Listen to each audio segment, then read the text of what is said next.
doing? I'm good, man. How are you? I'm doing good. You were saying you've been watching The Sopranos. Well, I just saw you busting out your Henry Hill shirt there.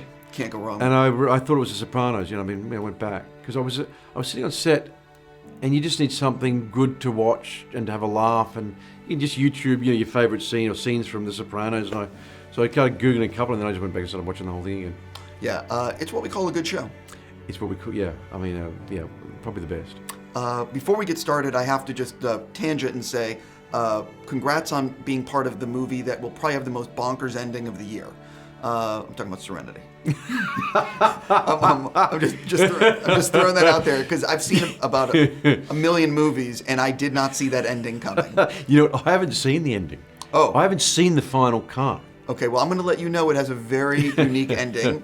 I'm all for stuff like that. Swing big and go for it. Yeah, I think so too. I mean, I didn't read all the criticism. I was on a holiday in Australia, and I was a bit surprised though. Hearing back, it's like, you know what, I get it, but like, Stephen Knight tried to do something. Did it work? Maybe not.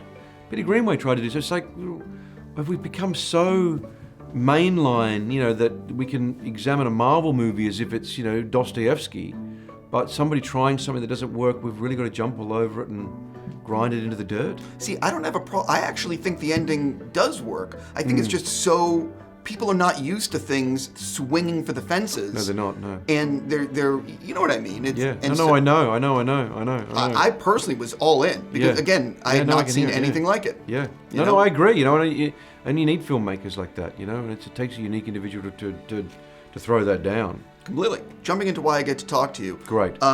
Congrats on this movie. Thank you. It is so interesting because this is a time that I was not familiar with, and I'm a history buff. Yeah. I would imagine the same must have applied for you, that this takes place in movies and television don't cover these moments in history. No, they don't, no. Which is why I loved it. Yeah, it's true. Which I think is why, Ridley Scott at the start of it, which is why everyone involved loved it. It's that window, at the end of World War II, where everything, the war's over, let's go home and get on with our lives, and we go into the, post-industrial America and things kick off. But Europe's a mess. Neighbours have been slaughtering each other. There's been genocide, and they were starving, and somebody had to, you had to put Germany and Japan back on its feet, as well as your own country, which had been bombed. And Lewis is one of those men that was responsible for that, for putting them back together so they could function as a society, and end up, you think probably now 60 years later, point where Germany's a powerhouse, leading the way in Europe. Completely. Yeah. When you are getting ready for a role like this, which is not like a physical role, it's more about, it's nuanced. Yeah. It's you're trying to show emotion and feelings on your face. Yeah. Is it sort of, how do you prepare for something like that, or is it sort of like you put the costume on and it just all of a sudden happens?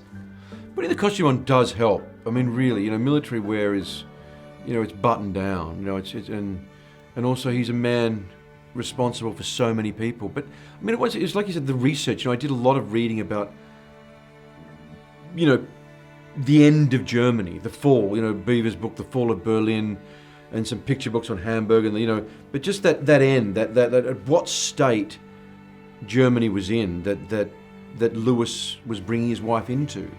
When she gets off that train, he's brought her into hell. Which is rough on a woman. Rough on anybody, let alone somebody, that's been out in the country and lost a child. So it's little things like that, and then you trust your director, that really you don't need to go overboard and be, let the audience into your heart and your soul. And if you watch Anthony Hopkins in who plays the butler. Remains of the Day? Remains of the Day. One of the great restrained, but your heart breaks, and you just want people to come into and allow them to feel, that their love, all three of them, I guess, is real, and is all valid in its own way, and particularly in supporting Keira's character, Rachel, in terms of understanding that her heart is valid, and that she's not one thing for running off with another man, and she's not another thing for just coming back to Lewis and putting up with, it's that is the way that love can play out. We think that some things are unforgivable, but you know what? When you've been through a war like that, or when you really love something, what is unforgivable? What's more important? Usually, it's the person you love, and for Lewis, that was it for him. Completely.